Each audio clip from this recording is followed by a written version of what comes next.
ఈ స్క్వేర్ జియోబోలో టోటల్గా rubber band ఇచ్చేస్తాం. కల్పన రబ్బర్ బ్యాండ్ అని పెట్టావు కదా, రబ్బర్ బ్యాండ్స్. దీనిలో యాక్చువల్గా ఇది సెంటర్ ఆఫ్ ది సర్కిల్. ఇక్కడి నుంచి దీని డిస్టెన్స్కి మనకి రేడియస్ అంటాం. దీన్ని రేడియస్ అని పిలుస్తాము. ఈ రేడియస్ని మరో రేడియస్ జాయిన్ చేస్తే దాన్నే మనము డయామీటర్ అని పిలుస్తాము. సో ఎప్పుడైతే అది దీని మీదకి పోతుందో అది డయామీటర్ అవుతుంది.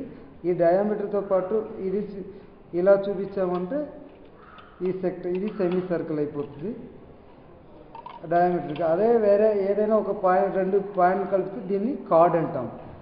సర్కిల్ మీద ఏదైనా 2 పాయింట్లు కలిపితే కార్డ్ అంటాము. ఇది సెగ్మెంట్ అంటాం. ఒక కార్డు ప్లస్ సెక్టర్ కలిస్తే సెగ్మెంట్ అంటాము.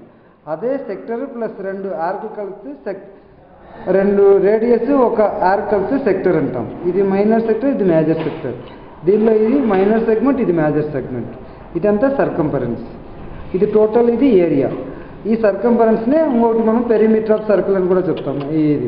ఈ విధంగా సర్కిల్లో ఉండే అన్ని పార్ట్స్ని మనము వాళ్ళకి ఈజీగా పిల్లలకు గుర్తుపెట్టుకునేలా దీనిలో చెప్పేయచ్చు.